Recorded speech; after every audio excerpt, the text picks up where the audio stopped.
Que creus que hi tenim aquí? Una ballena? Una manada de ballenes. Pere, vine ajudant-nos, que hem pescat una ballena. Ah, jovent, si jo tinguera la vostra edat... Ja ho sabem ja que vas pescar una bota de vi i no pas peix.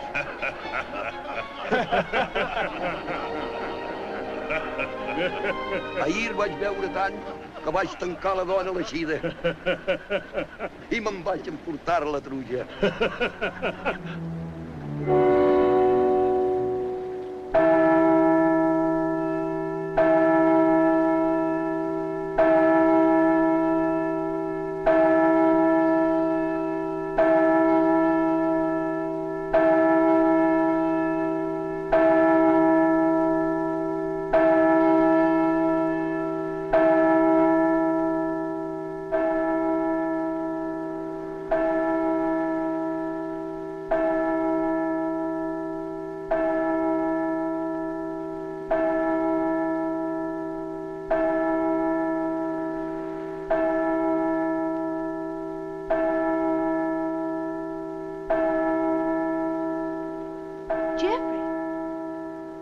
Geoffrey? Yes, Jenny?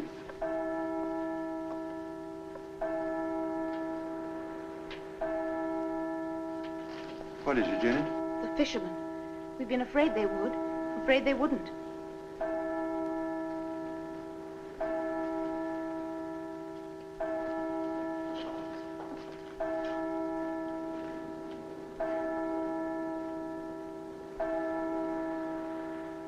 Get the car out, Jenny.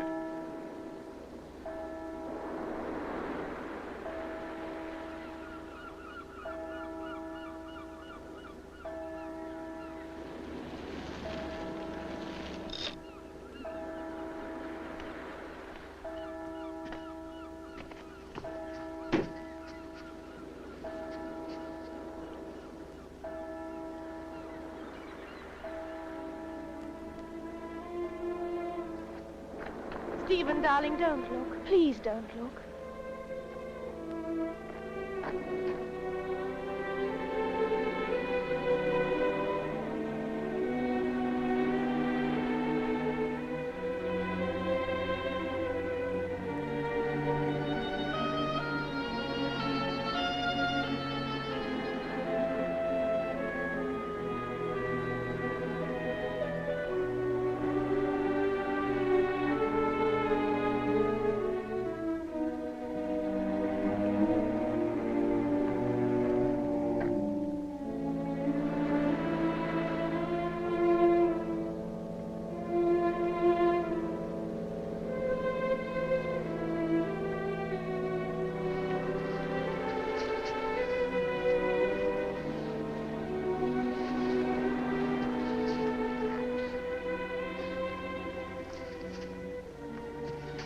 Go with him, Janet. Stephen! Stephen!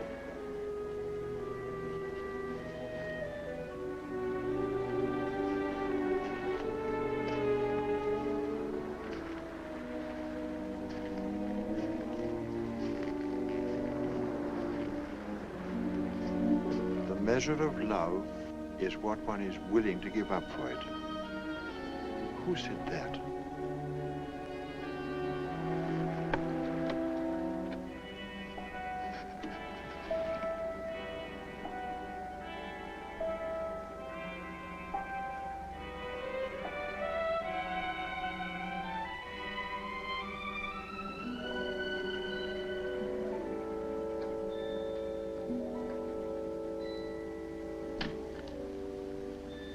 To understand one human soul is like trying to empty the sea with a cup.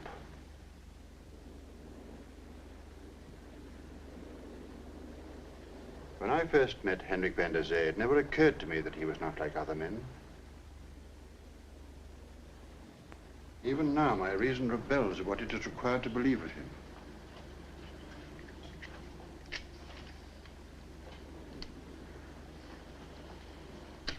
If I could fit the events together, incident by incident.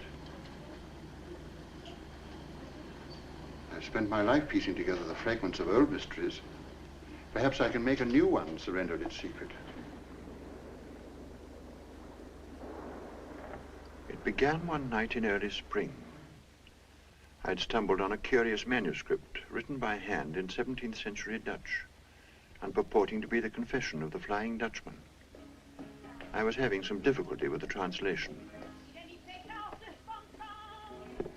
It was not a night for work. The moon was at the full, high over the sea, erotic and disturbing. I could hear the voice of the gypsy singer coming up from the tavern of the Two Turtles.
I knew I might find Pandora there, with Reggie Demarest, who was drinking himself to death. For Pandora, people said. And Stephen Cameron, who lived for two things, Pandora and the racing car with which he hoped to break the world speed record. I was as much a slave as either of them. Hello, Geoffrey. Geoffrey. Hello. You heard the news, Geoffrey. The social register's appeared without my name in it. Congratulations. You owe that to me, Reggie. And that's not all I owe to you. Celebrating an anniversary. Met Pandora for the first time a year ago tonight. I suppose you made up some verses for the occasion? Ephemeral doggerel, stillborn. She was singing at the Hanover Club in London. She's promised to sing the same song for me tonight. I'm not very much good without a microphone. I'll say it for you, Jenny. Or with one. Come over to the piano, Reggie. This is strictly between us. She never could sing. It was just publicity and personality. So sorry.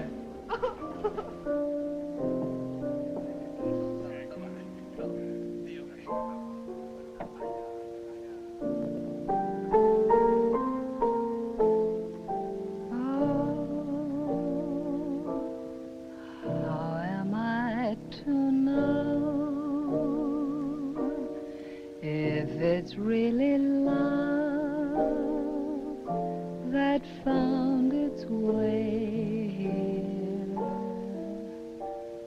Oh,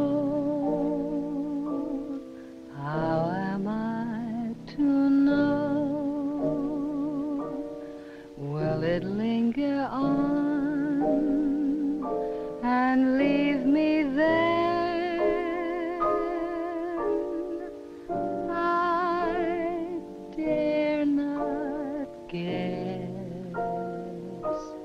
At this strange happiness.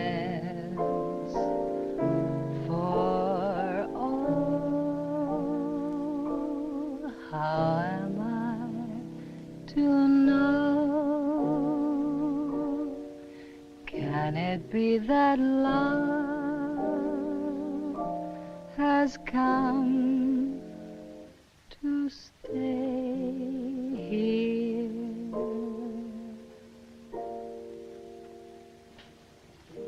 You sang that as though you meant it. I do. But not for me. No, Reggie, not for you. For Stephen, perhaps? No, not for Stephen. For whom, then? I don't know. You haven't met him yet.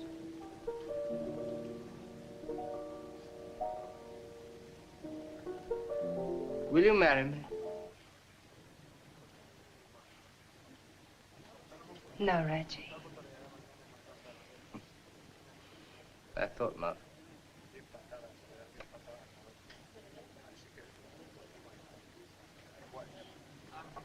Please don't drink any more tonight.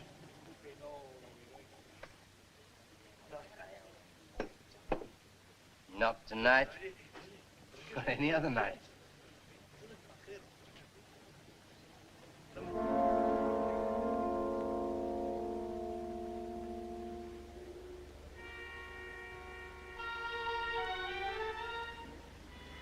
I know death hath 10,000 several doors for men to make their exits. When they move on such strange geometrical hinges, you may open them both ways. Any way, so I were out of your whispering.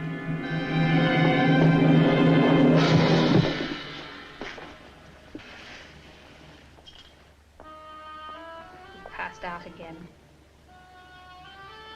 He's dead.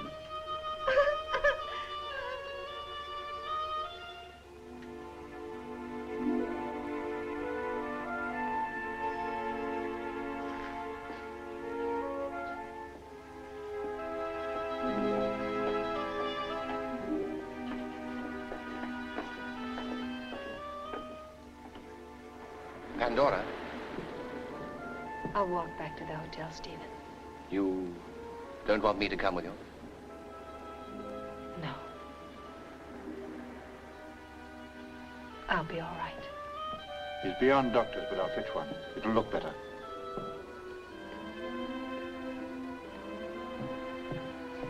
Pandora, do you think what Reggie did was it because he found out about us? What Reggie did had nothing to do with us, Stephen. Only with me.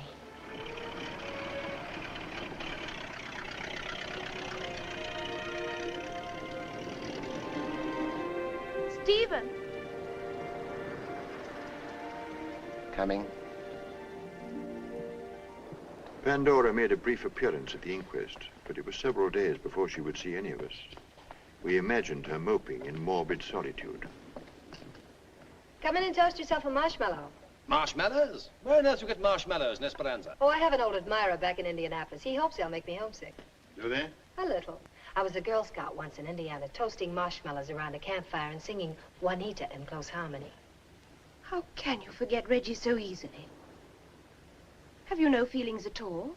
Yes, I have. I feel relieved. Why didn't you stop him? It was his life. He loved you. What is love? You're old enough to know. Oddly enough, I don't. Everyone knew about you and Reggie when you left London together. Do you mean to I'm deny not that? denying anything. I was sorry for Reggie and I was fond of him. How many times do you think Pandora kept that miserable young man from suicide? Why do you make yourself out so bad? I don't have to. I leave that to others. Reggie was always talking about suicide. I coaxed him out of it night after night. Finally, you get fed up with alcoholic self-pity and threats of self-destruction. I was bored with it. It's over now and I'm not sorry. Anyhow, life is not important. Not when it's somebody else's life. Can you truthfully say that it matters to you in the least whether Reggie Demarest is alive or dead? You're not honest. You're not concerned about Reggie, but about yourself. What do you mean? You're afraid that now Reggie's out of the way, I might turn my attentions to Stephen. I wish you would. Perhaps I will. Would you take me for a drive in the big car, Stephen? What now? Mm-hmm. Right now. There's nothing I'd like better. Take me home, Uncle Jeffrey. Do, Jeffrey. Take your niece's beautiful and slightly blue nose home and leave me to my marshmallows. I like you, my dear. Thank you, Jeffrey. But life is important. You'll discover that someday. This car wasn't built to hold two people. I don't mind Angus. Think it over, miss. You never was intended to climb mountains. Don't worry, Angus. You'll take the hills, all right. Keep her in second, or you'll find yourself in the ocean.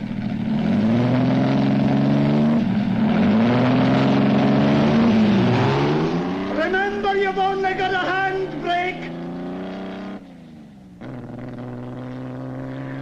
Women.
It was wonderful, Stephen.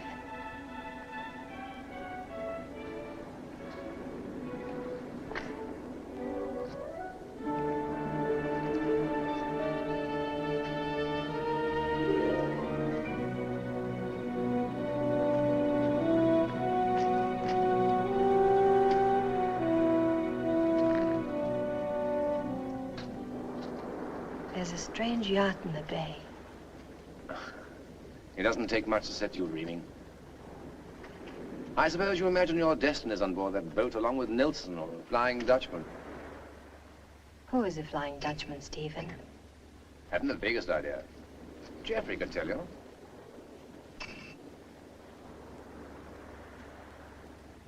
You know, there are lots of girls who think that a fellow who can build and drive a racing car is pretty romantic. Janet, for instance. Why don't you marry Janet, Stephen? She's a wonderful girl and she adores you. But I adore you. Is there any reason in the world why you shouldn't marry me now?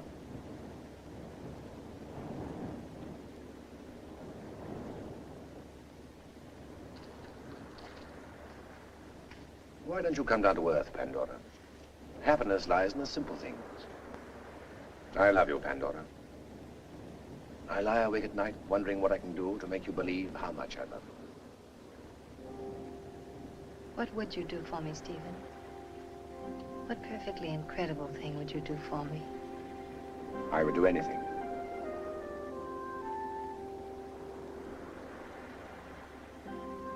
Anything.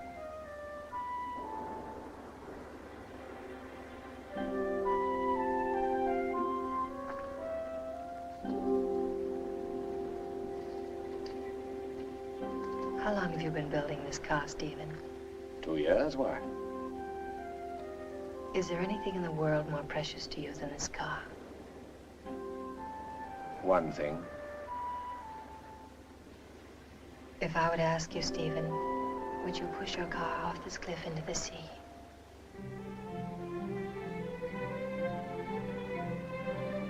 Yes? Do it, Stephen.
When do you want to marry me, Stephen?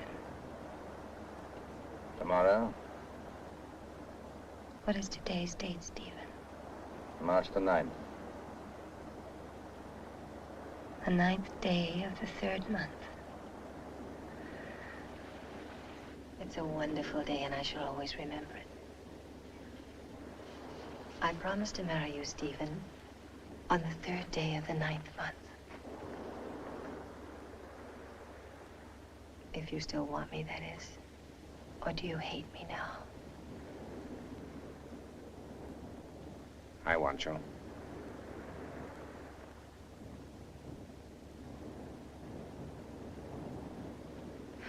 I'm afraid we have a long walk home, darling.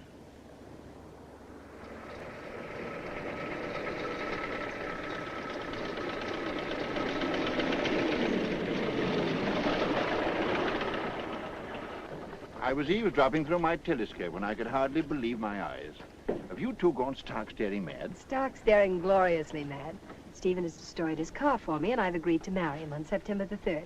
We're engaged. You may kiss me, Geoffrey. You rich people might have a little more sense if you had to work for your living. I work for my living, and so does Stephen. Harder than people who have to. She didn't want a racing car as a rival. I can't say I blame her.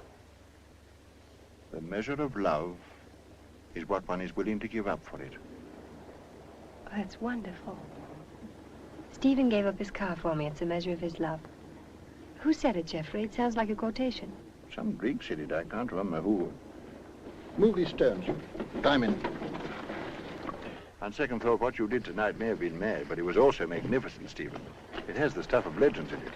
In the old days, they'd make up ballads about you. Speaking of legends, Geoffrey, who is the Flying Dutchman? Strange you're asking that. I've just stumbled on an obscure version of the story. Stephen seems to think he might be in that ship in the bay. I accused her of hoping he was, but I take it back now. Not likely. The legend says the Flying Dutchman is allowed to land once in 7 years to look for the woman who can redeem him. Redeem him from what? His curse. He's doomed to wander the seas till Judgment Day as captain of a ghost ship. Unless he can find a woman who loves him enough to die for him. Now that's a measure of love even greater than yours, Stephen. You gave your car, but she has to give up her life. Well, I've got you. He's still looking.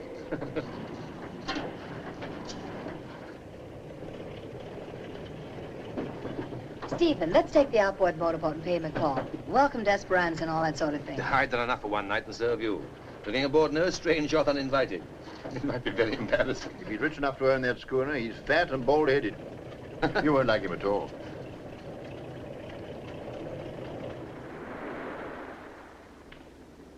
If you're interested in legends, I've got something to show you. It was a legend that brought me to Esperanza in the first place. A legendary treasure on the bottom of the sea. I found all these statues in deep water just off that point. Everyone has been in this seaport down through the ages. It's been one of the crossroads of the world for more than 20 centuries. Greeks, Romans, Moors, and even the mysterious Celts who dragged those stones up to the cliff where your car went over, Stephen. This is Phoenician. It antedates those statues by 1,000 years. Ancient peoples travel far greater distances than is generally supposed. We've always known the Phoenicians were on this coast, but this is a rare find because of the inscription. The text on this tablet corroborates a passage in the Bible from the Book of Kings, which has hitherto been regarded as pure legend. Never dismiss the legends, Pandora. I say, where is she?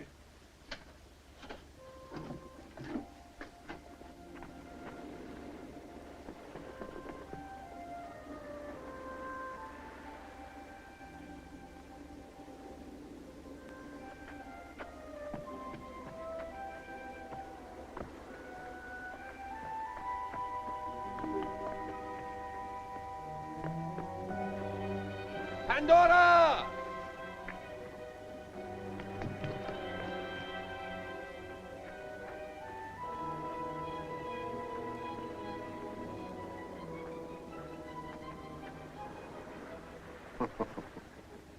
It's all this talk of the Flying Dutchman and those old legends. She'll swim out of that yacht and... drive me to the pier, will you? There are times I get so mad at Pandora I could...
you?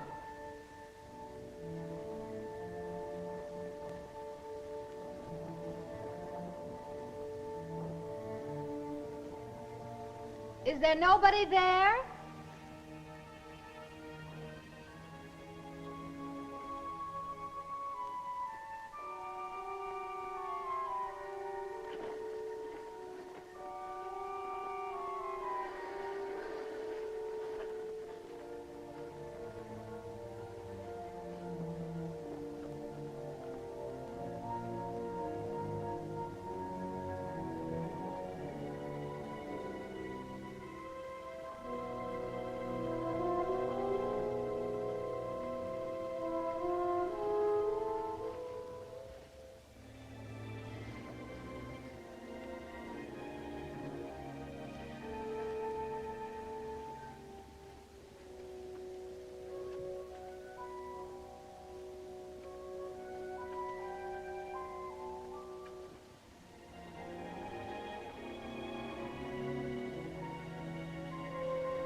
Hello.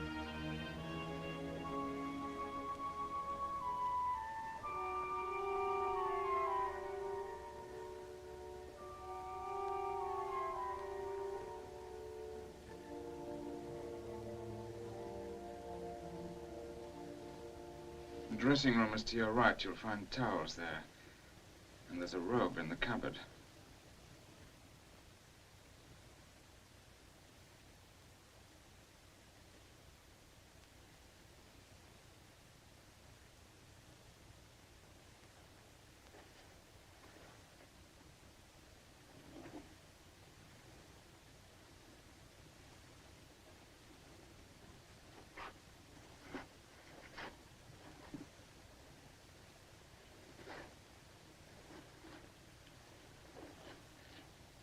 Didn't you hear me calling?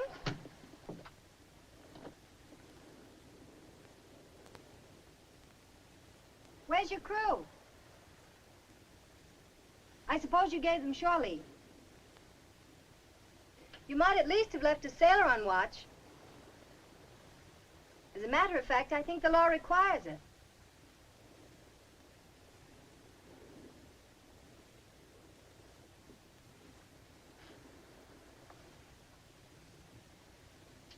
I'm Pandora Reynolds. How do you do? One good name deserves another. My name is Hendrik van der Zee. Oh, then you're Dutch. You know, that's quite a coincidence.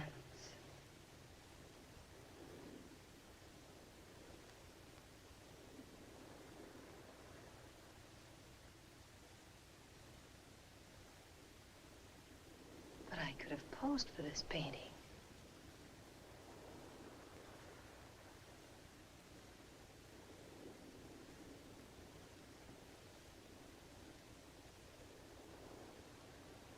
Speaking of coincidences. What is coincidence? I don't believe in coincidences.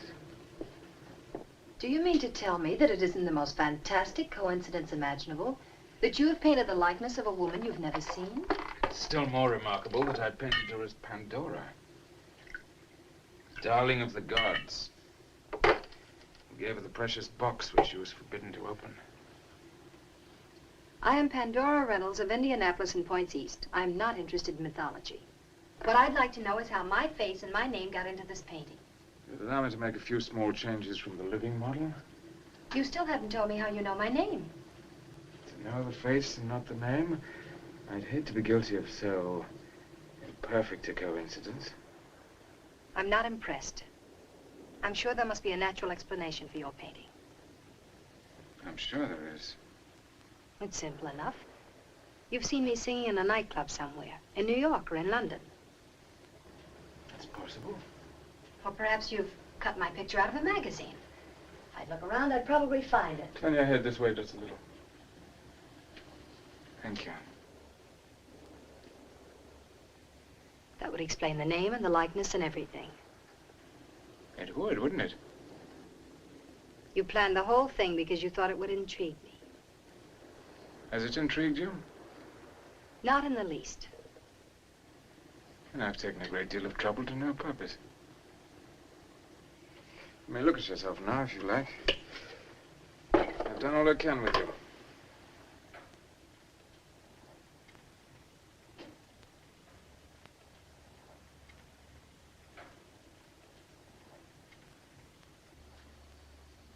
It's not me as I am at all.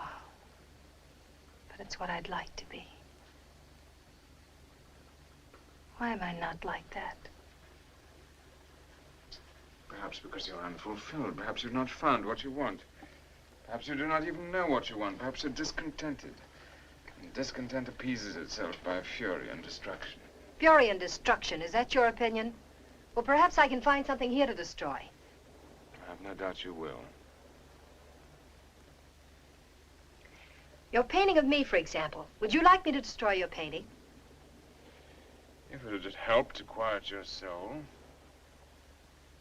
How long have you worked at it? Does it matter? Is there any reason why I shouldn't remove my face from your painting if I wish to? None at all.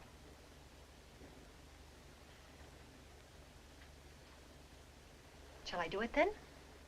By all means.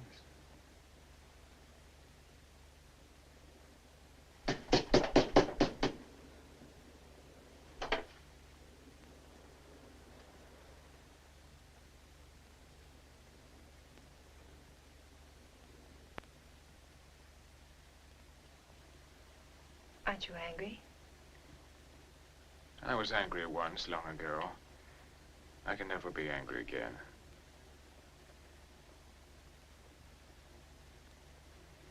You've made me feel ashamed.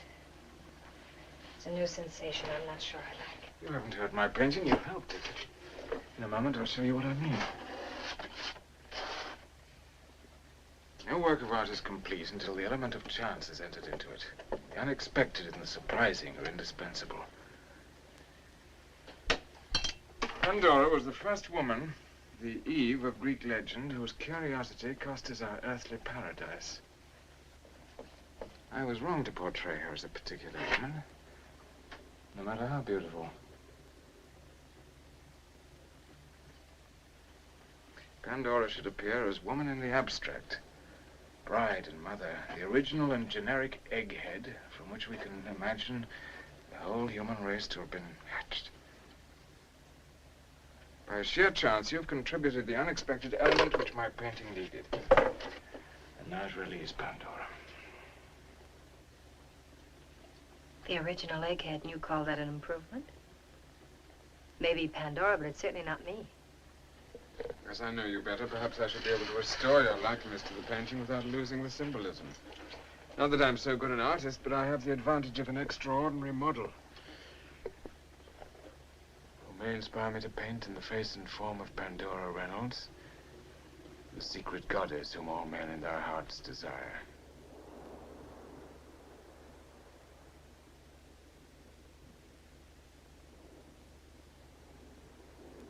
Pandora!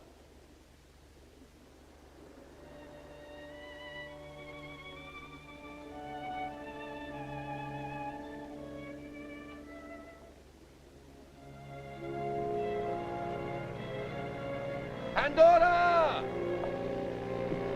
Pandora, are you all right? Of course I'm all right. This is Hendrik Van de Zee, my friend Stephen Cameron and Jeffrey Fielding. How do you do? How do you do? Jeffrey is an archaeologist, and Stephen holds a world's record for racing cars. He was going to try to better it, but he gave up that idea tonight. I hope you'll remember I gave it up for a better idea. He means that we're engaged to be married. You were partly right, Stephen. Mr. Van de Zee is a Dutchman, but he's not the Flying Dutchman.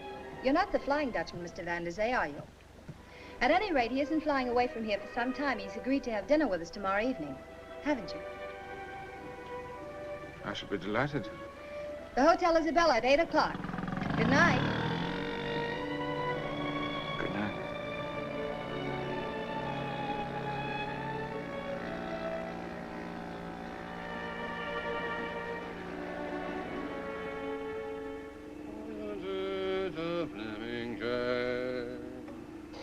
Pandora seemed to regret the sacrifice she'd required of Stephen and agreed to let him salvage his racing car. It was brought up from the sea, battered but intact, and Stephen was working day and night to put it into shape for his attempt at the record. It's the rich what gets the pleasure. It's the poor what gets the blame. It's the same the whole world over. Isn't it a flippin' shame? Ah! What have we got? Ham. Good. Hooray! Thank you. Good woman. Pandora's new friend, Hendrik van der Zee, had moved into a cottage in the gardens of the Hotel Isabella and was accepted without question in the circle that revolved about Pandora. He was a man of vast culture, with a knowledge of antiquities exceeding my own. I often consulted him about a difficult coin or a doubtful inscription.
Something in his manner as he listened to Pandora's playing arrested my attention. He seemed rapt, transported to another world. I sensed an almost desperate ecstasy in his enjoyment.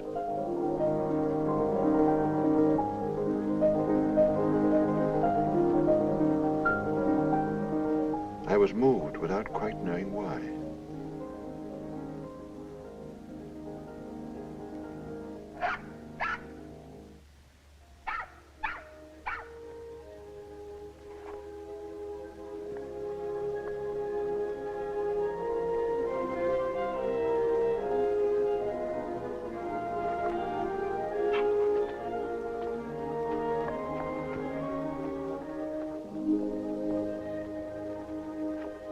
A sense of doom took hold of me. I did not ask him about my coin.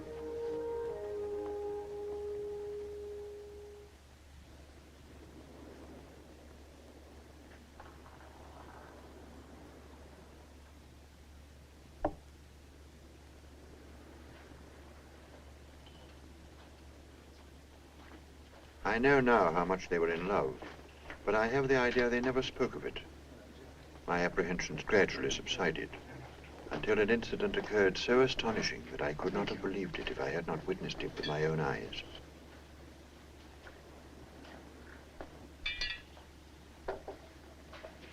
I'm glad you dropped in.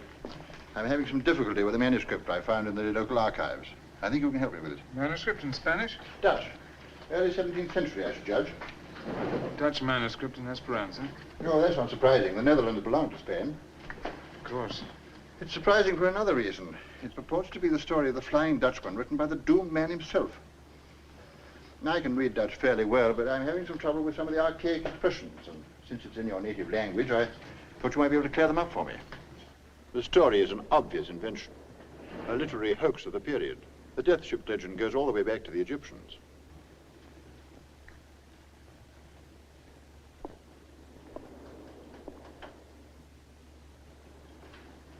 Of course, if it's too much trouble, I do hope I haven't offended you. You are Dutch, and you seem so interested in my antiquities.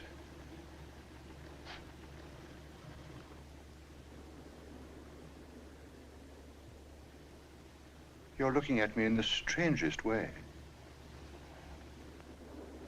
I'm sorry, forgive me. It's nothing at all. Of course I have an interest in your antiquities, a great interest, and I'll be delighted to translate the manuscript for you. The language will present no difficulties to me. None whatsoever. The Flying Dutchman. His own story told in the hope of divine grace and merciful absolution. Shun blasphemous rage and pity him his punishment. It was her face. It was her face still, though now white and cold as marble. She would not smile at me anymore in the sweet way she had of smiling, but it was still her face. The face I had seen in my mind's eye, carried in my heart of hearts through the days, weeks, months of my long voyage. I had my own ship now, and was vain of two things, my captaincy and my beautiful young wife, whose face was as innocent as a flower and as transparent as a child's. I could have sworn upon that innocence as one swears by the Holy Mother of God. It was this face that I had before me when I withdrew from my ship's officers and their carousing. It was to this face that I had yearned in the endless hours of the night watch. It was to her that I'd returned at last, my hands and pockets full of earrings and necklaces and circlets for her delicate arms, souvenirs of strange lands to beguile and delight her. How I adored her pleasure in my gifts, and to have found her faithless. It was incredible, and yet I could not doubt it. My mind was a hive of swarming gadflies whose stings were my remorseless thoughts, visions of her unchastity, mad, shameful, bestial imaginings.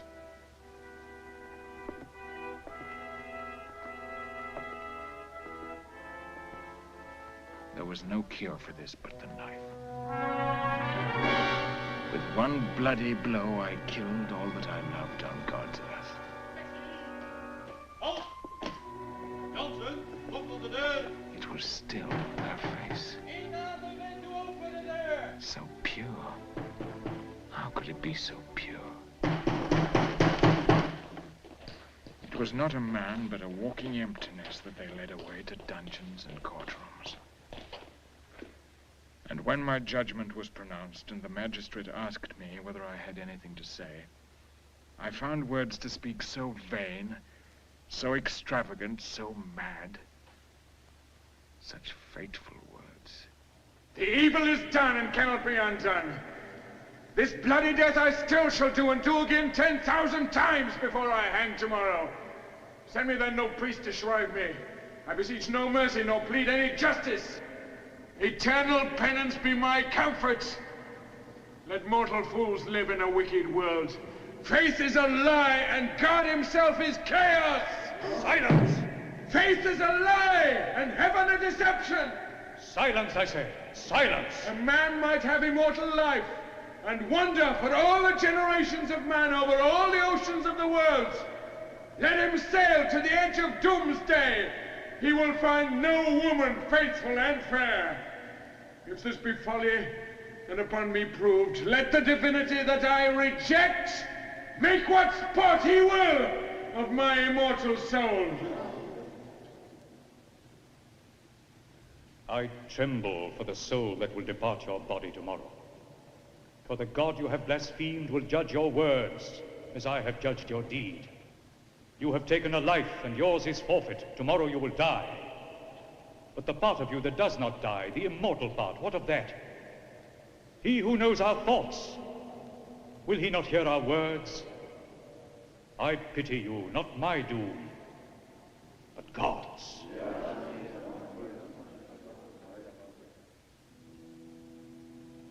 I awoke in the dead of night from a deep sleep.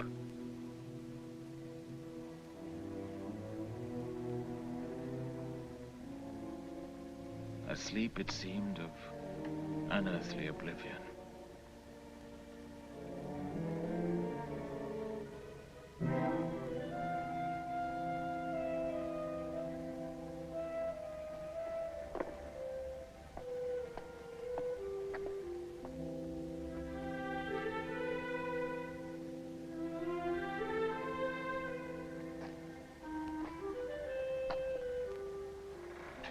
The door of my cell was open.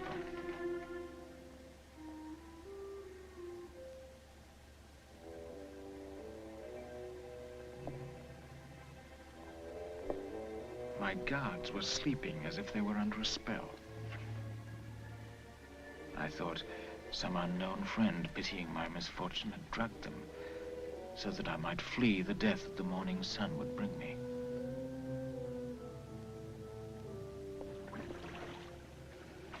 My ship was still anchored in the bay. My loyal crew received me.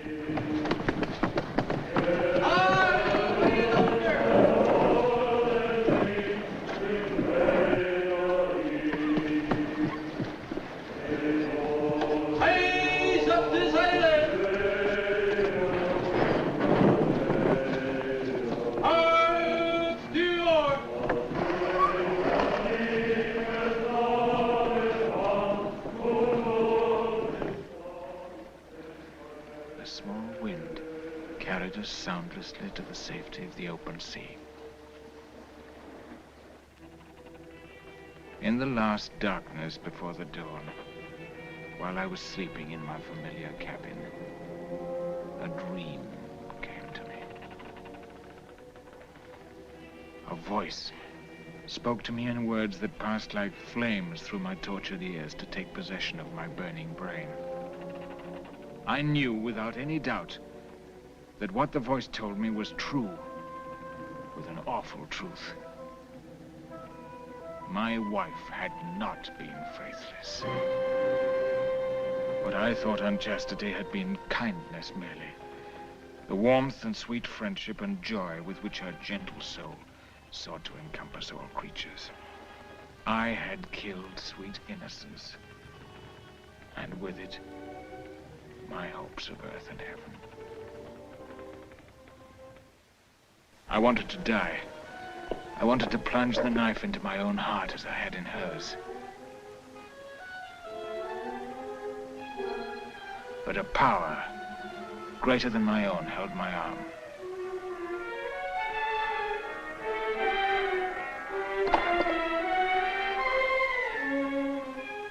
The voice spoke again. In my madness in the courtroom, I had pronounced my own doom. I would have immortal life and wander for all the generations of men over all the oceans of the world. It might be that I should sail till doomsday. I would long for death, but death would be denied me. Yet I might be redeemed. After 7 years, and ever again after 7 years, I might live as a mortal man among mortal men. For half a year, I might seek the woman, faithful and fair, who could restore to me the grace of God and the gift of peace. But she must be willing to die for me. The words echoed in my mind. Willing to die? The answer came, so that I might know the meaning of love. The voice faded away.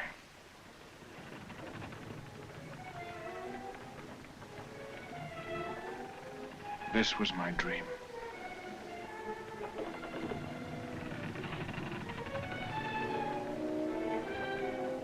Was it a dream?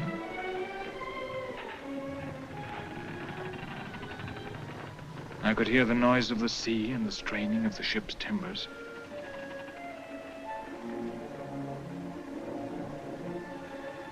It was a dream. A dreadful dream and nothing more.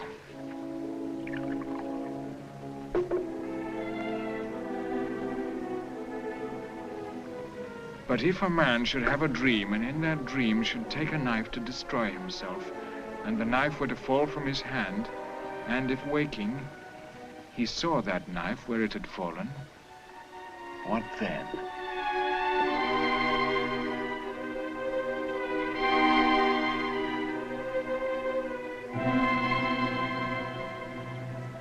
But this was absurd. The knife had fallen to the floor in some other way, not in a dream. Or perhaps in the manner of sleepwalkers, I'd left my bed and taken the knife and let it fall. My imagination was overwrought with the events of the past days. I would rest, and the dream would be forgotten in the morning as vapors vanish in the rising sun. But in the morning, the memory of my dream was disturbingly vivid.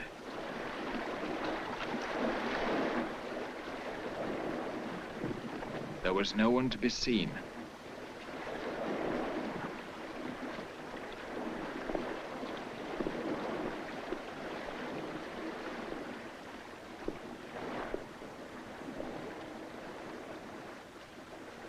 No watch on deck. No helmsman at the wheel.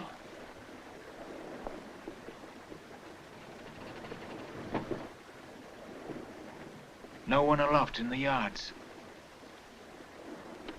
Ahoy! Ahoy there! No sailor to answer my call. It was very strange. Only a few hours ago I'd seen them.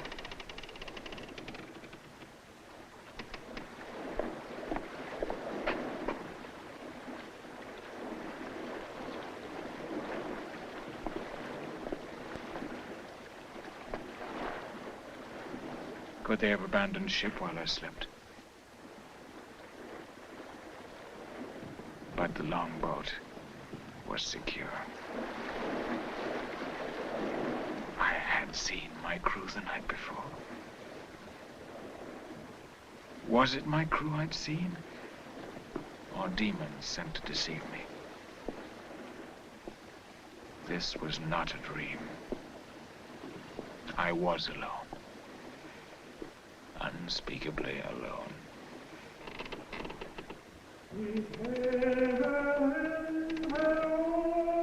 Was I alone?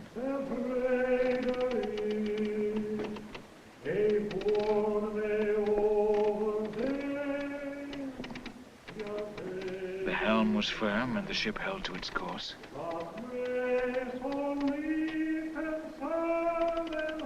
I looked aloft with an unspoken command. For now we were carrying too much canvas.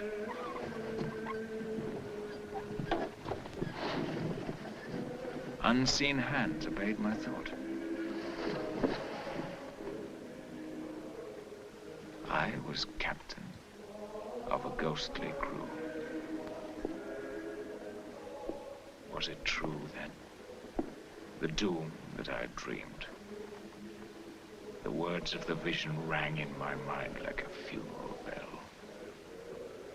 Would I sail alone till doomsday, longing for death, with death denied me? Above the mainmast I saw a white gull circling. Its wings were stained with blood. 7 years and 7 times 7 years I have sailed. My ship without anchor, my heart without hope. Mountains of ice that guard the southern pole crack before me with the noise of thunder. I sail through canyons of ice whose walls rise up and up into a measureless mist. Unharmed I sail through fields of ice where the frozen crags crash and mount each other, howling like souls in hellfire.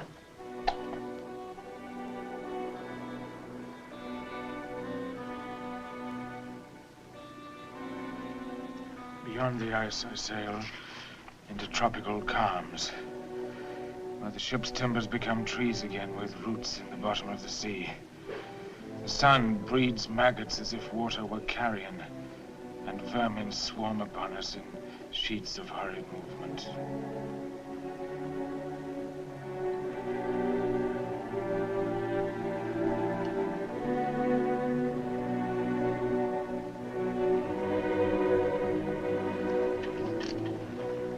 I long for death, but death has been denied me.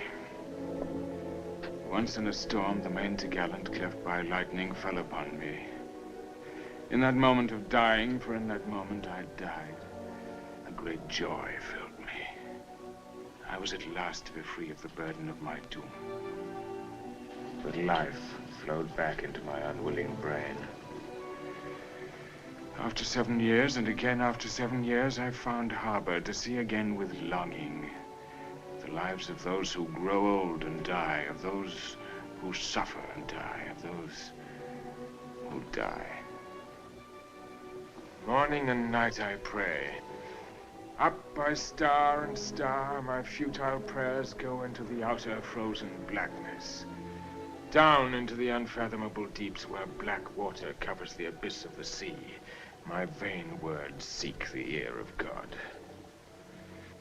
You who have the gift of life, the gift of love, pity the Flying Dutchman, his punishment, and pray that God's grace may grant him the best of all gifts, the gift of merciful death. Forgive us our trespasses as we forgive them who trespass against us. Deliver us from evil. For thine is the kingdom and the power and the glory. It's beyond nature, beyond reason. What does it mean? Why was I chosen to bring these words back to you? Hello, Jeffrey.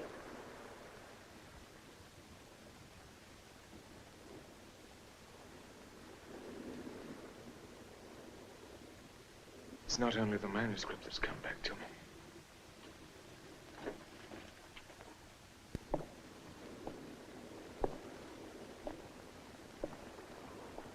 Jeffrey, are you there?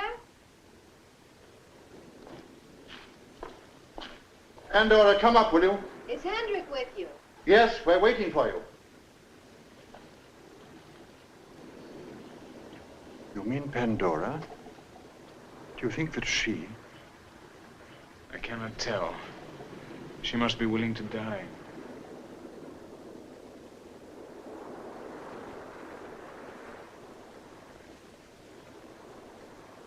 What's wrong with you two philosophers standing here in the dark? Is your conversation so bright that you don't need other illumination?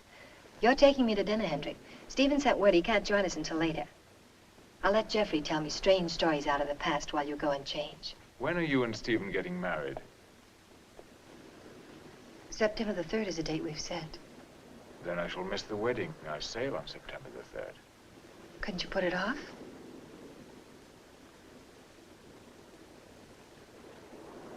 I'm afraid not.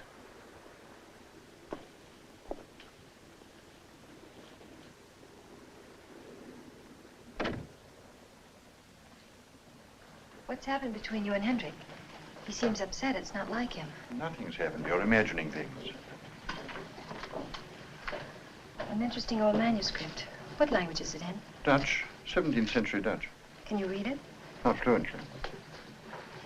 No one has a right to read Dutch. Unless, of course, you are Dutch. Like Hendrik. Why do you wait, Pandora? Why don't you marry Stephen at once? September's only a month away.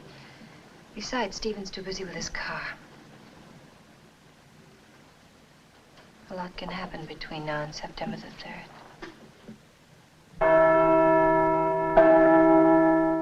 Esperanza was convulsed with joy.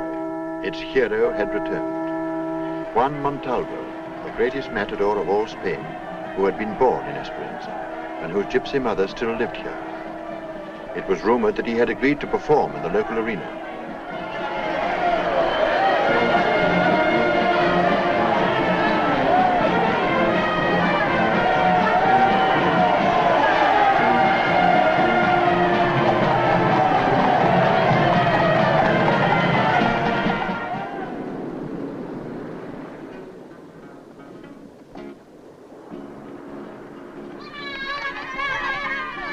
Dale algo a los chicos.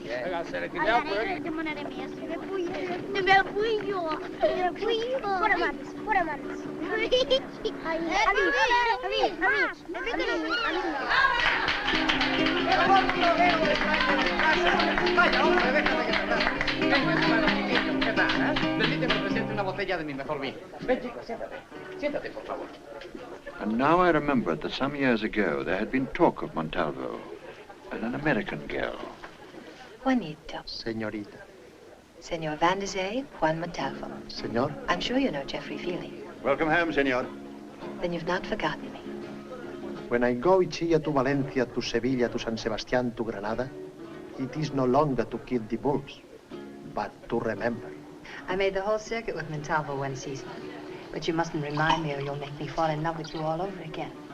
And that would be wicked because you see I'm engaged to be married.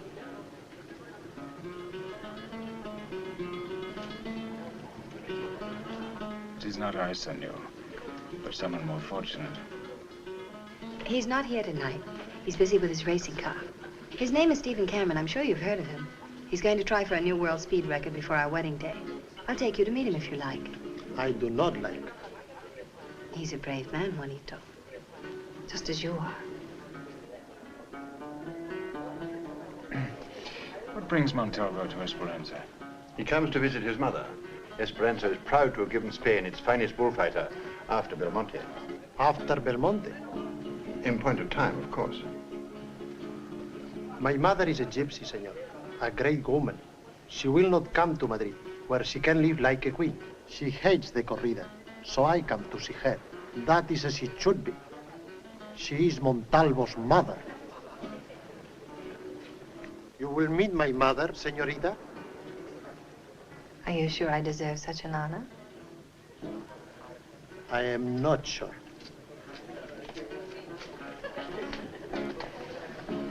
Vicente. Quiero que vayas a la plaza de toros y me sueltes un toro. ¿Ahora? Ahora, inmediatamente. Está usted loco, maestro. No repliques y arréglalo como sea. ¿Pero cómo? ¿No está ahí la corrida de toros para mañana? Sí. Pues compra al mayoral. Anda, márchate. I am not sure, señorita, if you deserve to meet my mother, because you have forgotten what is a brave man. But Montalvo will show you.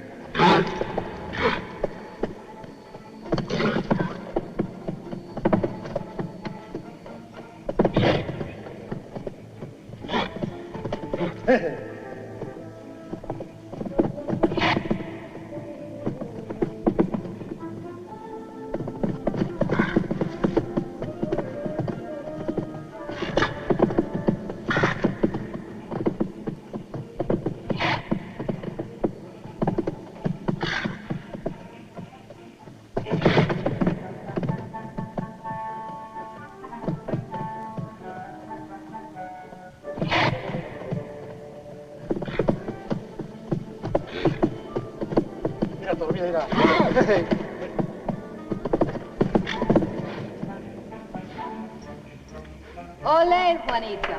Ole.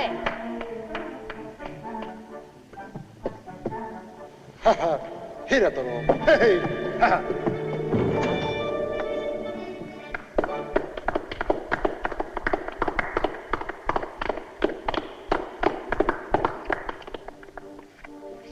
Montalvo's mother had abandoned her gypsy tribe to marry Juan's father. She did not approve of her son's profession and was full of dark forebodings about his destiny. She did not like what she saw in the cards concerning her son and his foreign friends. But she refused to reveal what it was that she saw. ¿Qué dice esa carta? ¿Qué lees en ella? Responde, madre, te lo pido. ¿Qué negros destinos ves en ellas? Sí, ya supongo, ya sé. Demasiada obsesión por el que murió. Desprecio a la profesión de tu hijo.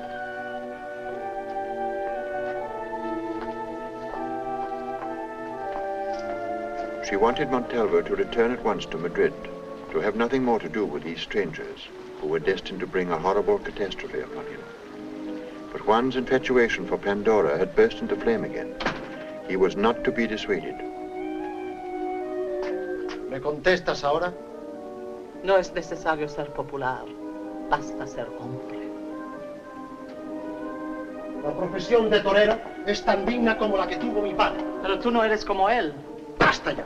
¡Basta de comparaciones! Yo no sé cómo era él, pero tú has convertido en Dios a quien solo era un pobre hombre. No hables así. Reniegues tu raza. ¡La maldita!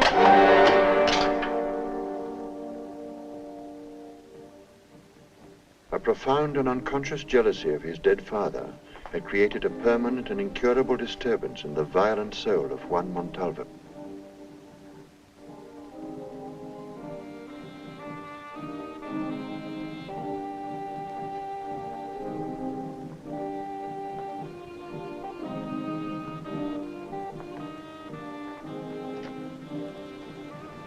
Perdóname, madre. Como no he de perdonarte, hijo mío.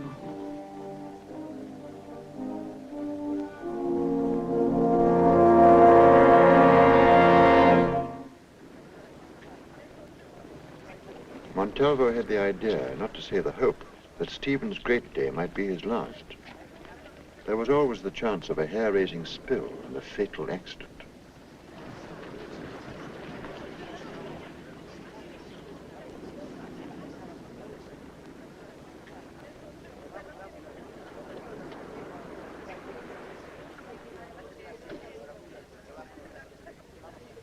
If anything happened to Stephen, more than one life would be changed.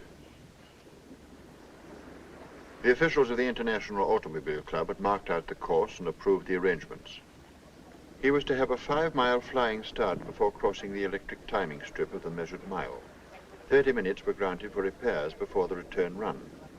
The average time of the 2 runs would determine the official record.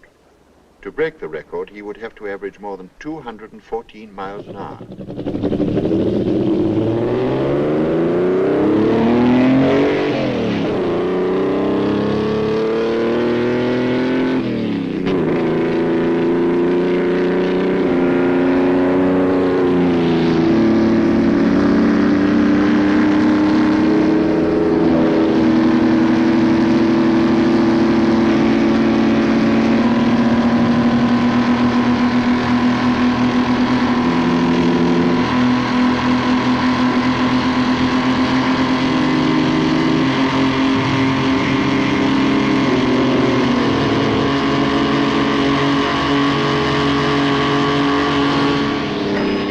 Timing strip at 250 miles an hour and was gaining speed with every second.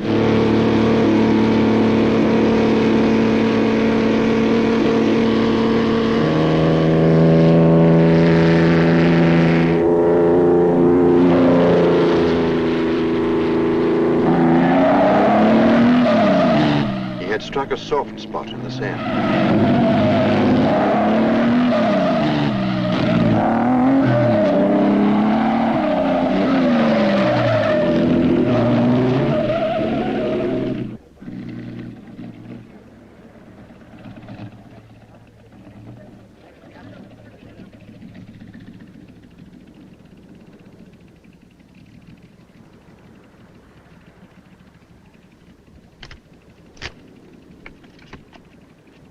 He was well ahead of the record, but on the return run, the wind would be against him.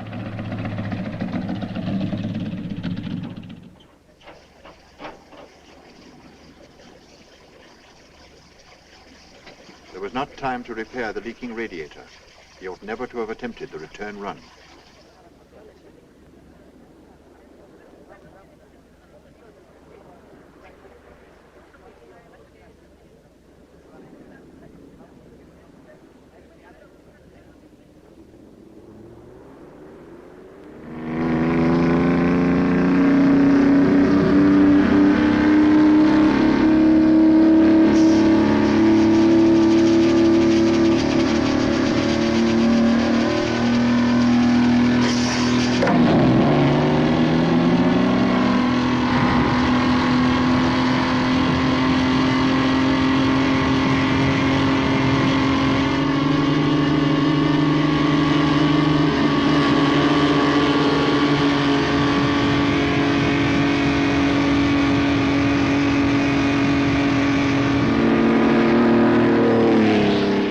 When he crossed the timing strip of the measured mile on the return run, we could hardly see him for the smoke and flame.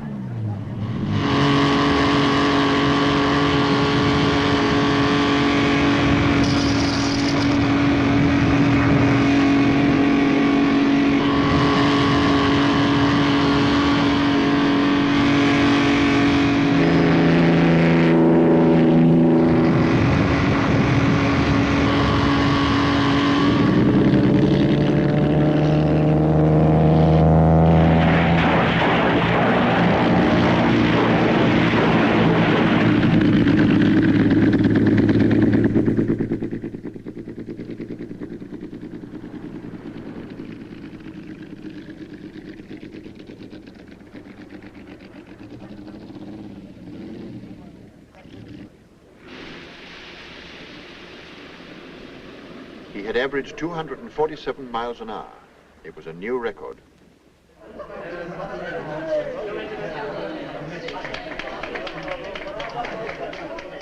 The triumph called for a celebration, which took the form of a party in the garden of Stephen's Cabana at the Hotel Isabella.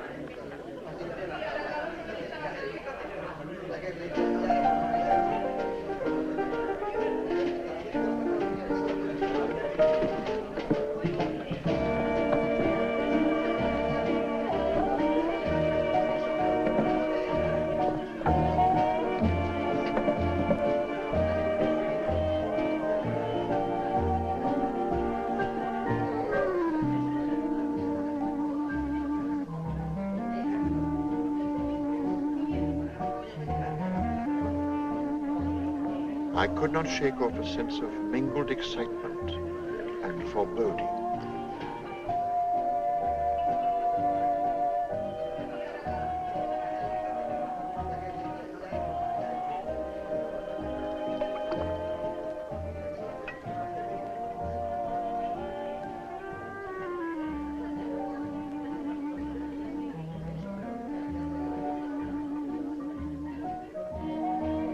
Janet. You'll listen to me whether you want to or not. Now look here, Janet. Why don't you can't give talk to Stephen Pandora up? like that. You don't love him. You've never loved him. It's never been anything but a game with you. So what are you talking about? I You don't haven't want got to be honest given up. emotion in your body. You're interested only in sensation, not with sentiment. When will you stop it? When will you leave him alone? He doesn't really love you. He's only infatuated. He's a fool. A sweet, blind, trusting fool. And you're no good for him. And one day he'll find it out. Now shut up, Janet. You're a fool. A blind fool. You're too trusting, too honest. You don't understand. You'll be unhappy with her. She's not for you. She's not honest. She's treacherous. She'll deceive you.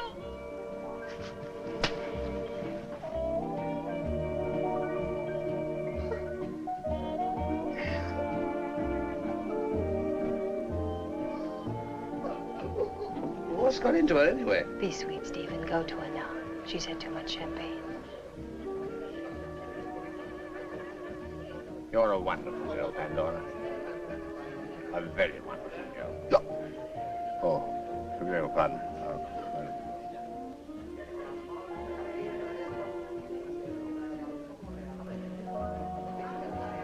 The hero and host of the party, as is often the case, was hardly missed.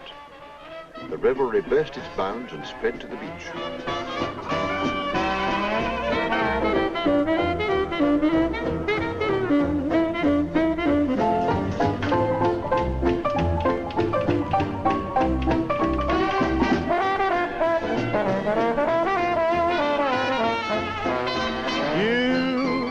You're driving me crazy.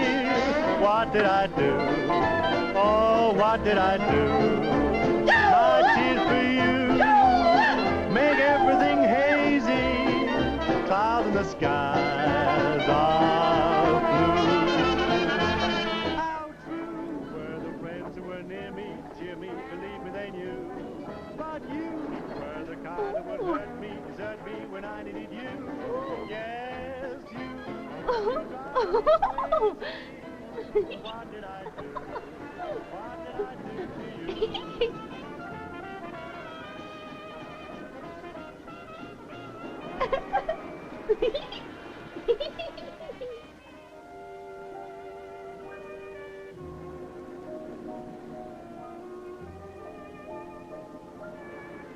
What do you see out there? The past or the future? Or some fabulous land beyond the maps?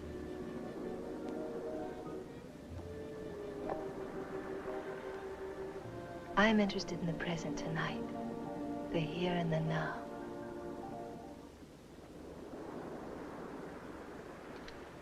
The sea of faith was once two at the full. The world which seems to lie before us like a land of dreams has really neither joy, nor love, nor light, nor certitude, nor peace, nor help for pain. But we are here as on a darkling plain, swept with confused alarms of struggle and flight, where ignorant armies clash by night. I know that poem. It's an English poem. Yes. It's odd that a Dutchman should be able to quote an English poem. But I got over being surprised at you a long time ago. It's a poem about the sea. I know a great deal about the sea. You love the sea. Love the sea.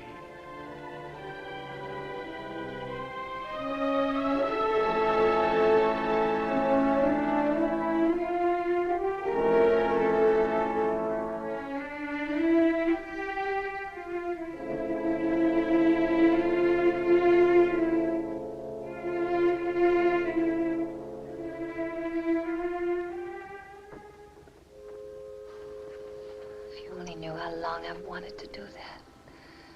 But you've been so remote, so far off from me. As if there were oceans between us.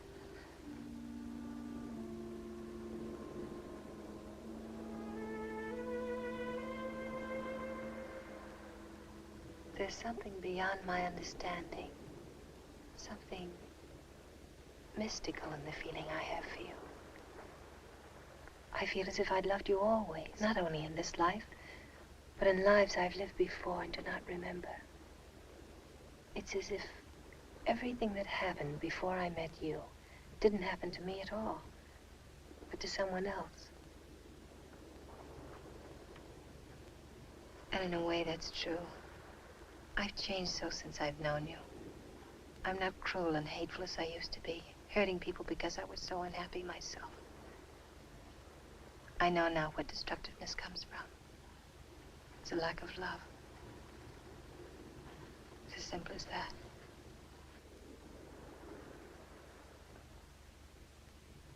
Come and sit beside me.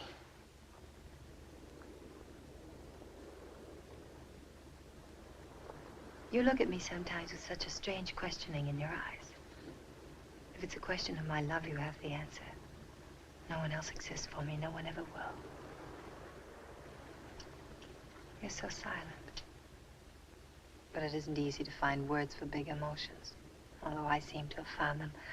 I've bottled up my emotions for so long I had to speak or explode. You have no idea the things I've imagined myself saying to you. Jeffrey once said that the measure of love is what one is willing to give up for it. It was when Stephen destroyed his car for me. It was a wonderful gesture, but then he took it back. Stephen doesn't realize it, but when he recovered his car, I felt that he'd set me free. And you... what would you give up? I've asked myself that question. Your life, for instance? Would you give up your life? Yes, I would. I'd die for you without the least hesitation. I know that sounds extravagant, but I've thought about it and I mean it. I'd give up my life for you. That's the measure of my love.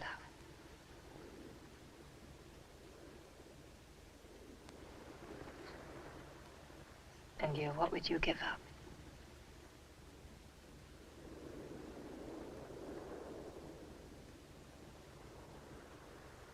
My salvation.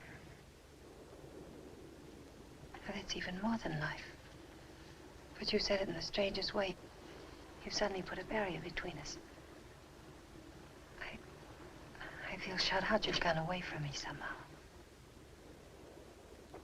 I'm afraid you've misunderstood me.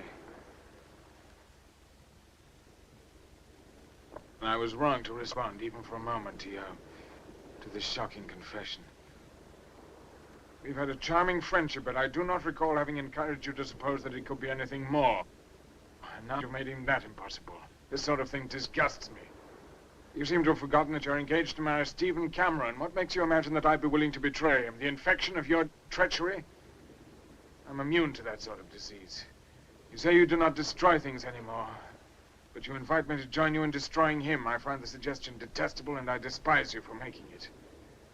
You'll be married on September the 3rd. It's the date also of my departure. I prefer not to see you again in the meantime. If we shouldn't...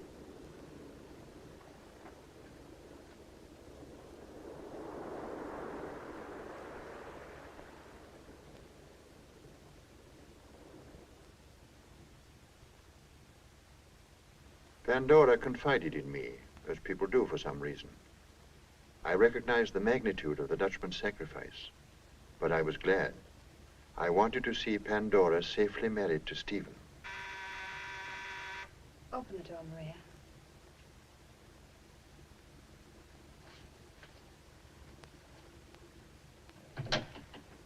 Answer that for me, will you, Stephen?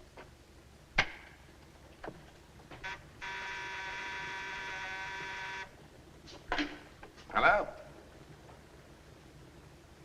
Oh. All right. It's the reception desk. Juan Montalvo's on his way over. Montalvo? Now, what do you suppose he wants? Oh, I can't imagine. He's being awfully formal having himself announced like this. I don't trust that acrobat. Give him a drink, will you, Stephen? Uh-huh.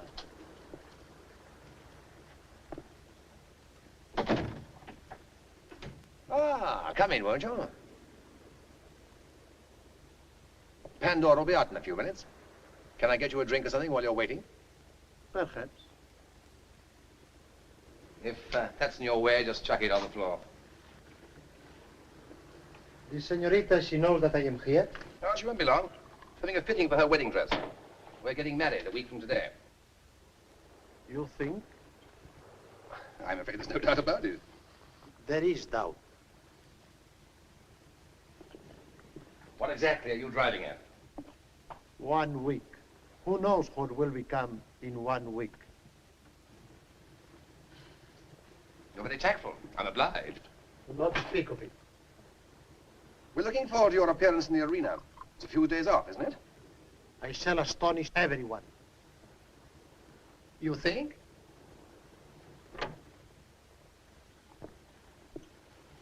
Juanito. I wish to speak with you very private. Perhaps, senor, will have the goodness? I'm sure it must be very important. Oh. See you at dinner. Goodbye, darling. A bottle's a very good weapon, but swing it hard. It's a very thick skull. Senor. Senor.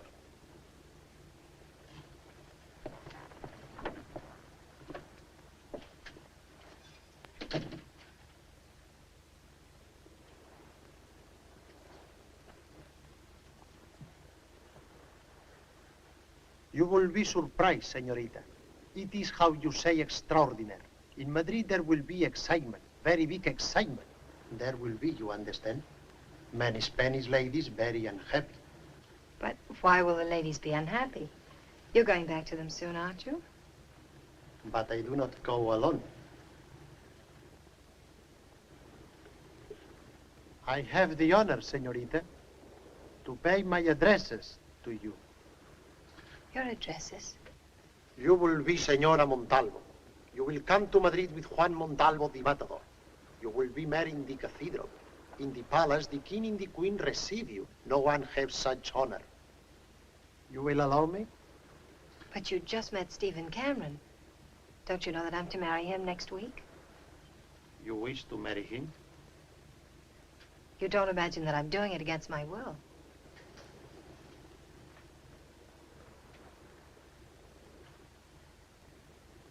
I do not believe. I know you're a great man, Juanito. Believe me, I understand the honor you do me. I'm moved, I thank you. But it's not possible. It's simply not as your prophetic mother might put it in the cards.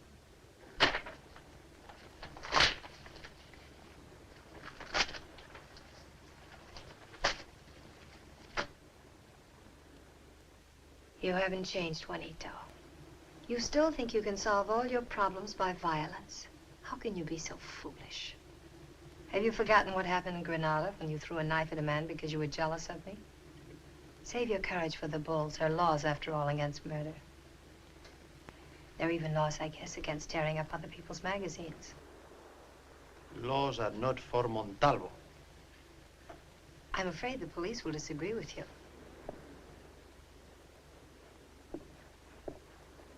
And besides, it would do you no good to kill Stephen Cameron.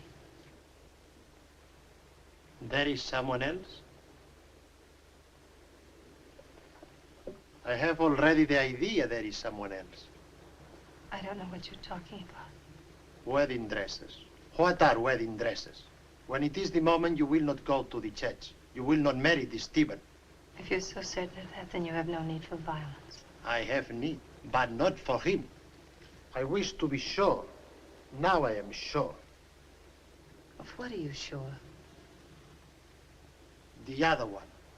He is for you. But I am sorry. You are not for him. Adios, señorita.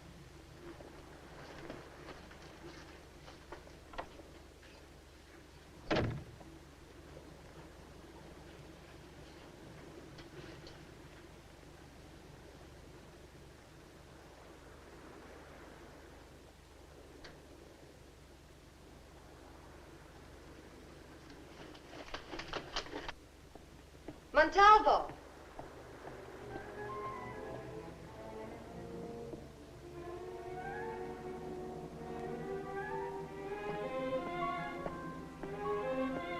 It was the eve of Montalvo's appearance in the bull ring. Van der Zee was returning after midnight to his cabana at the Hotel Isabella.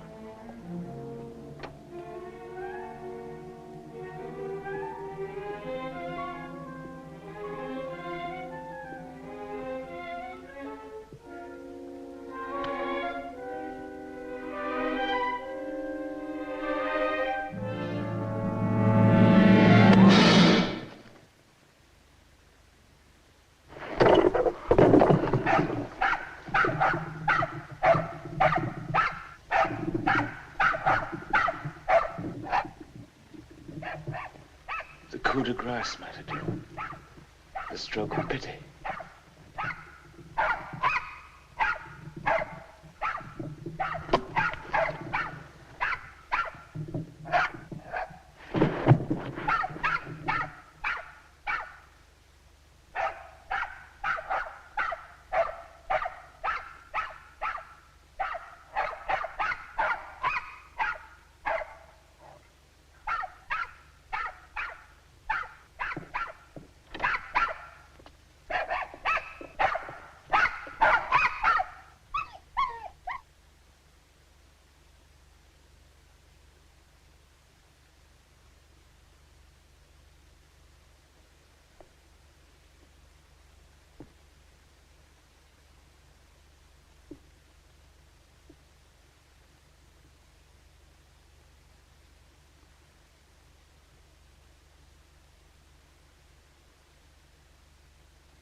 Forgive me, for I have sinned. Forgive me. If I could die. I pray God's mercy if I must live again. She is so young, so beautiful. Do not let her die to save me. This was the doom, I know. Forgive me her doom and let her forget me. Let her not love me with this love that is as deep as death. If I could die.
What strange dream have you had to bring you here at this time of night? A dreadful dream. Because of me, someone had come to kill you. And it was done. That's odd. I came in quite late and found that someone had been here and killed my dog. The little terrier that you gave me. But why should anyone? Killers have strange reasons sometimes. Or none at all. I was just about to send over to the main building for someone to take him away. I'm sick about it. I love that little dog.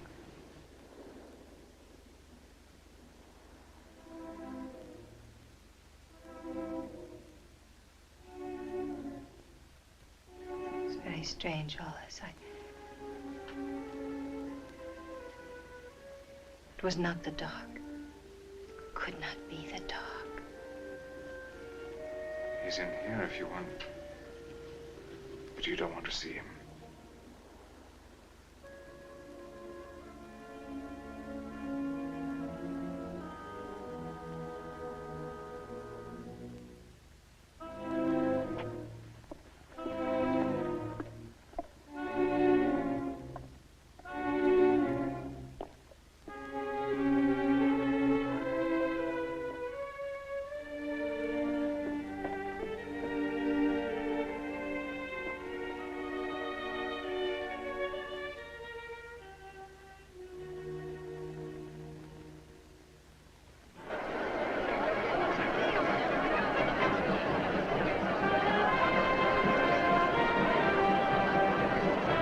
Buena suerte. Buena suerte. Buena suerte, Montalva.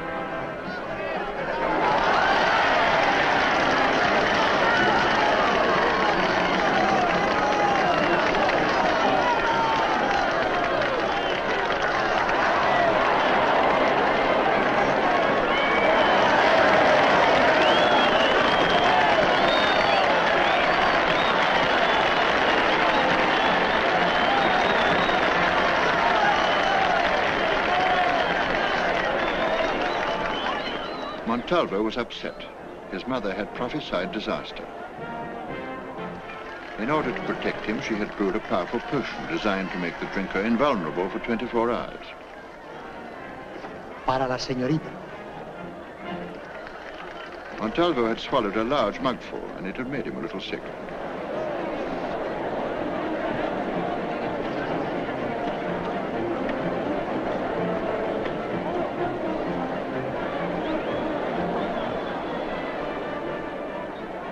He observed with satisfaction the empty chair beside Pandora.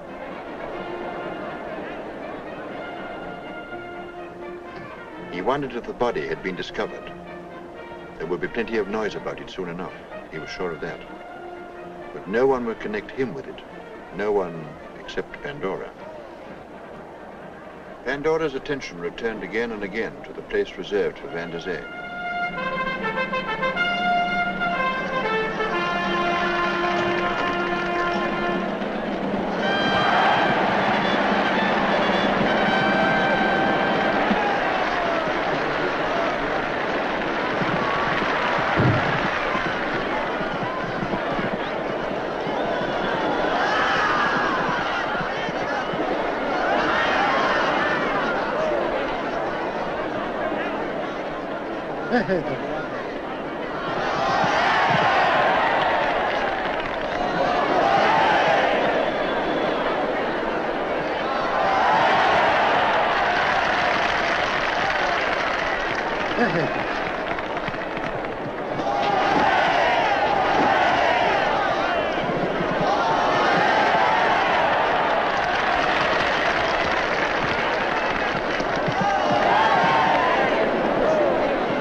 Brindo a Pandora la muerte de este toro.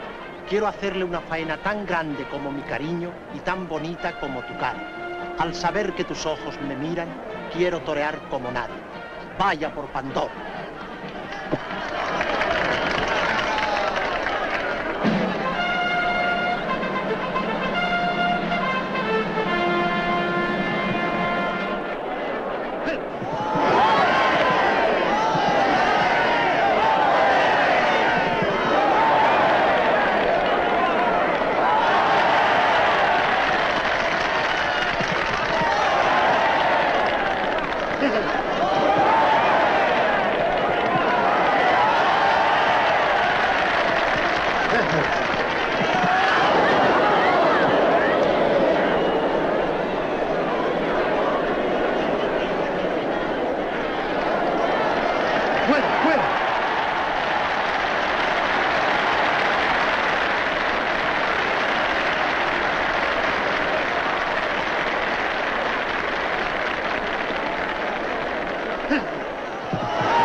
Vaya por ustedes.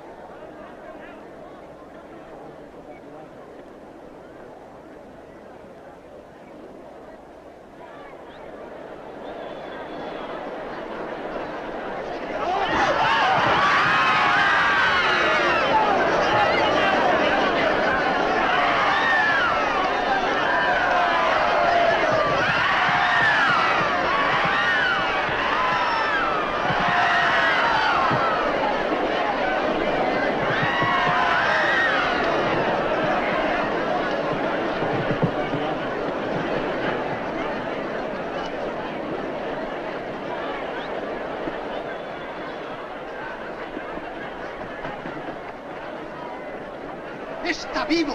¡Sí! ¡Es aquí! ¡Yo lo maté! ¡Y está vivo! ¡Dejadme! ¡Yo lo maté! ¡Sí! ¡Yo lo maté! ¡Dejadme! ¡Está vivo! ¡Está aquí! ¡Aquí! ¡Dejadme!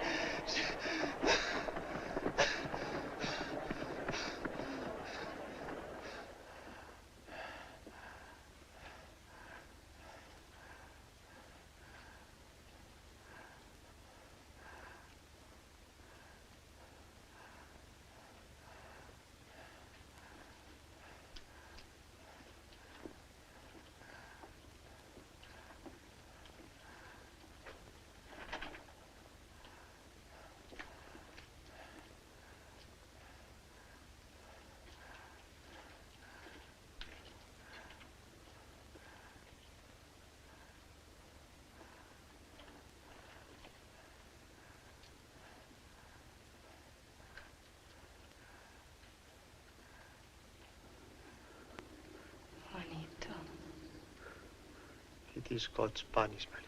But why? I killed him. Last night. It was for you. And today I see him. I do not see him, you understand. But I think to see him. I am very surprised. And evil. My mother said how it would be. It is God's punishment. God is good. He gives me time to make confession. The priest thinks I am. But it is well. I have made confession. I am clean. It is too bad. I am sorry. You will not be Senora Montalvo. But it was the dog you killed. The dog, yes. The dog also. He makes very much noise. It is necessary.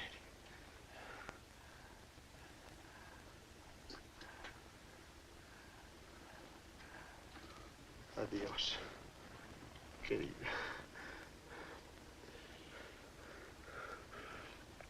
Adiós.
Jenny, I'll be down in a minute. Is Jeffrey there? Yes, he's putting on his white tie for Stephen's bachelor dinner. Could I see him for a moment? Yes, of course. Come up.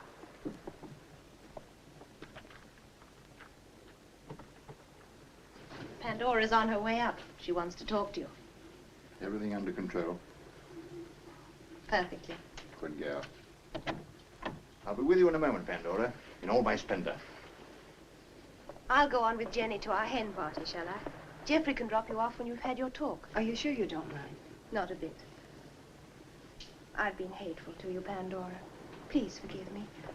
There's nothing I want so much as to be your friend and Stephen's. Janet. Goodbye, Uncle Geoffrey. When you get to Sweet Adeline, stick to the melody. Let the others do the harmonizing.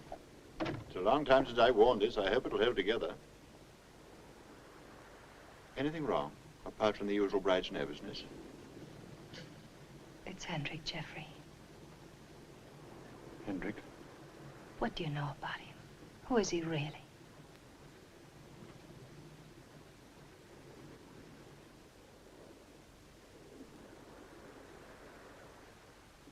You know as much about him as I do.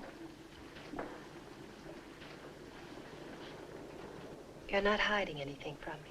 Of course not. I've had the feeling for a long time that you were hiding something. Ever since that day you were reading that old manuscript together. I remember that evening, but it wasn't anything. You're exciting yourself without the least reason. There's so many things I can't explain. I keep going over them in my mind, over and over endlessly. That's one way of going out of your mind. The first night when I swam out to his yacht, there wasn't any crew on board. I thought perhaps he'd given them shore leave. What's strange about that? There wasn't even a watch on deck. And I've never seen any of his men around the village, have you? If I did see them, I wouldn't know them. They're strangers to me, after all. I could see no one except the Dutchman. The ship seemed to be making itself ready for sailing.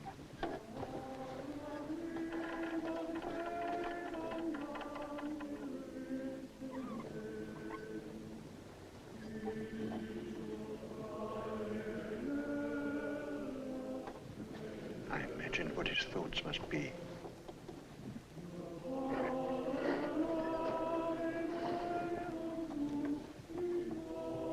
His resolution had not wavered.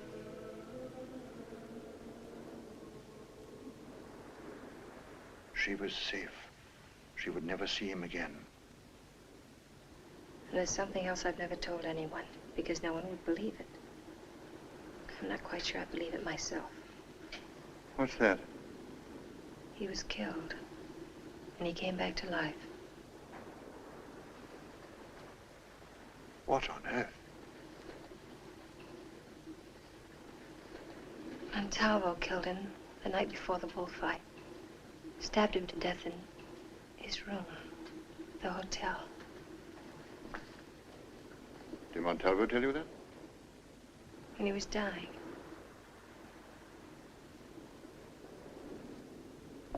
He must have been delirious.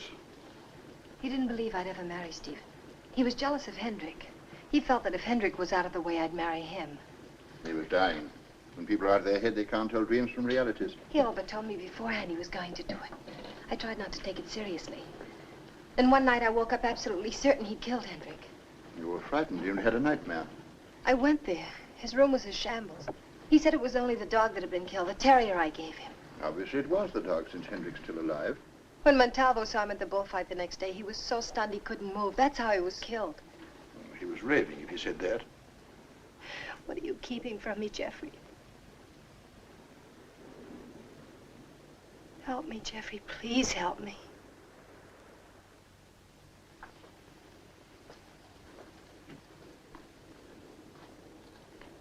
I'll die if I don't see him again. You'll live. Perhaps he wouldn't mind now. I think he'd like you to know how much he loved you. Love? You can decide that for yourself. It's a translation I made of that old Dutch manuscript. You can read it now. It's his story. Yours too, in a way. You'll want to be alone, I think. I'll make your excuses to the women.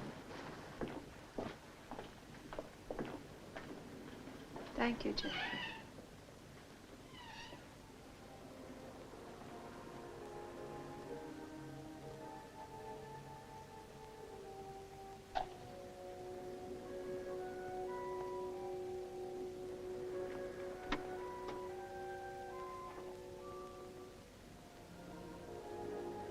I could see the Dutchman's ship in the harbor. His sails hung loose. He was becalmed.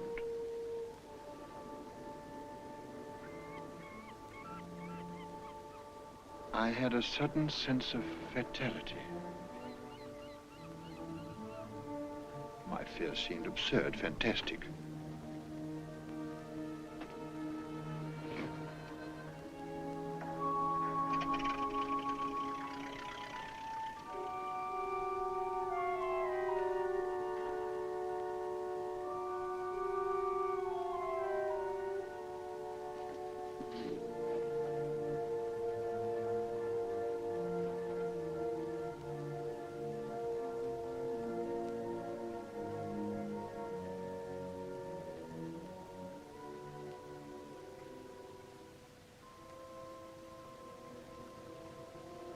Hello.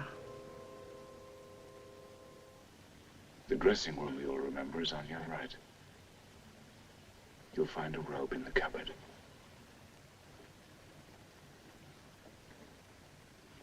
You seem to have been expecting me. Perhaps I have been. Listen to this. The moving finger writes, and having writ moves on. Nor all your piety nor wit shall lure it back to cancel half a line. Nor all your tears wash out a word of it. If you knew it had to end like this, why did you try to run away from me? It's Jeffrey's book, but I can't think how to return it to him.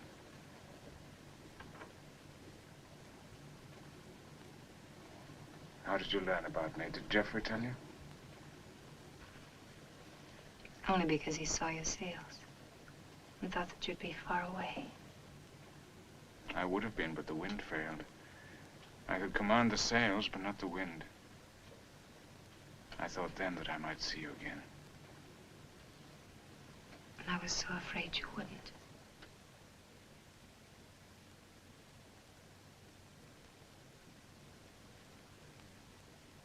You restored the painting.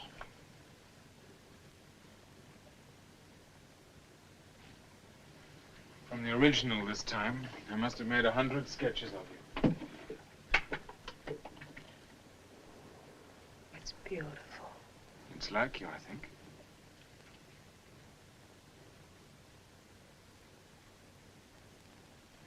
Do you know who you are?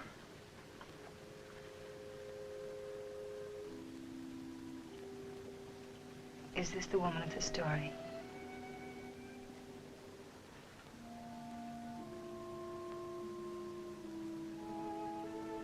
It's very strange. Yes.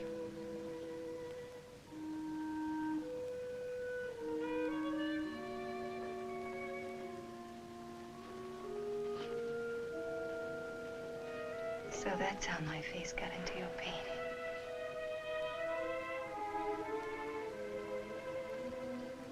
Then when I came here for the first time, we weren't strangers. We were man and wife. Separated for centuries and meeting again. The moment I saw you, I knew it. You'd come back to me. I think I knew it, too.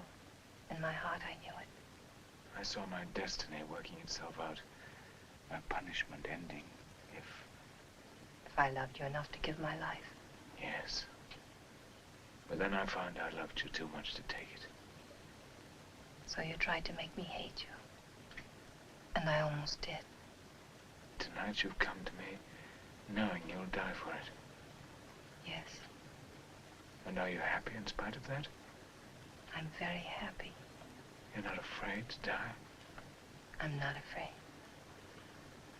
You told me once you'd like to hear me say it. I wanted to say it since the moment I saw you. I love you.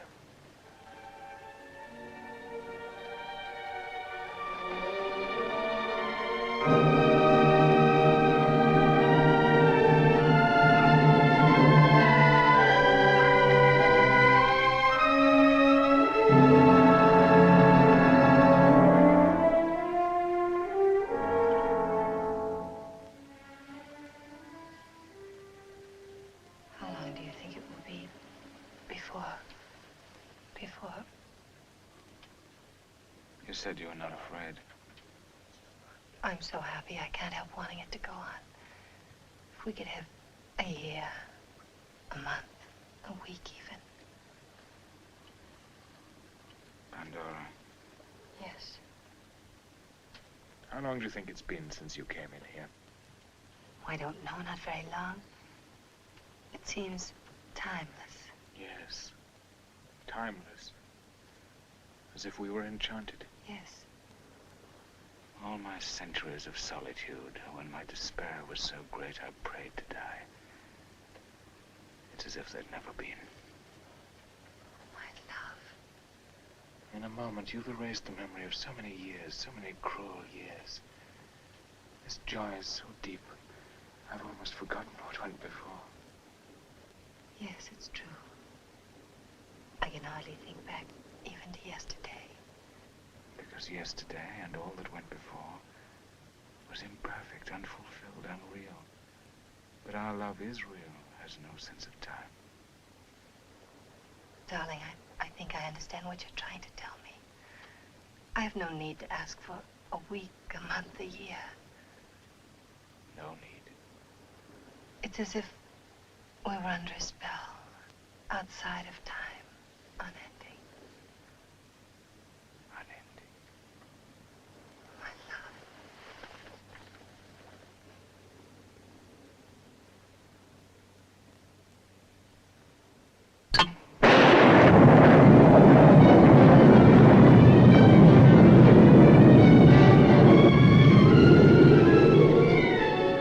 One of the sudden, dangerous summer storms common to this coast.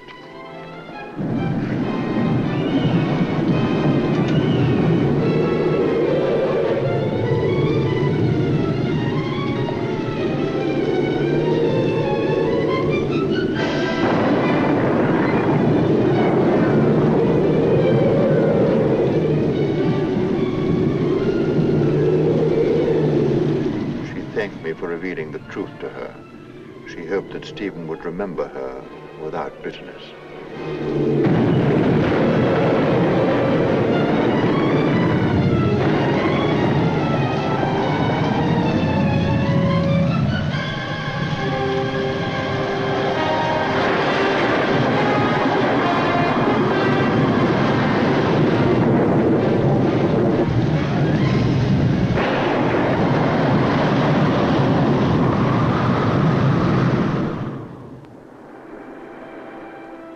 It was taken for granted that the vessel had foundered.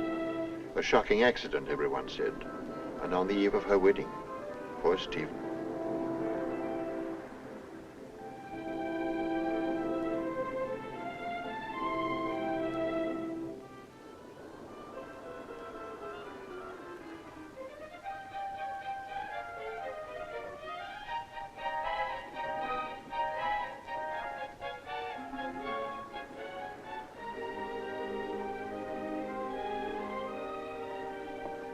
No one imagined that anything strange or mysterious was involved.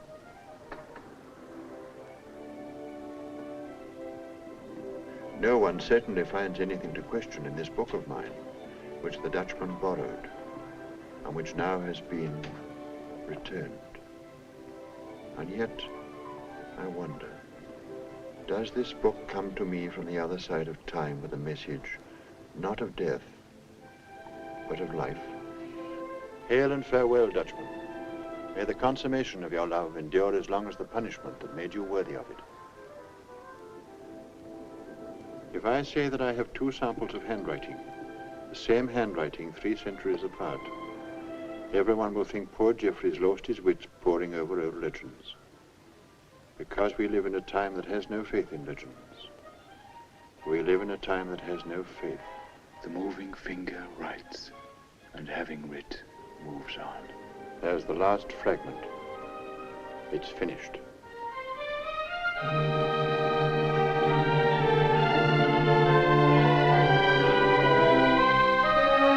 Thank you.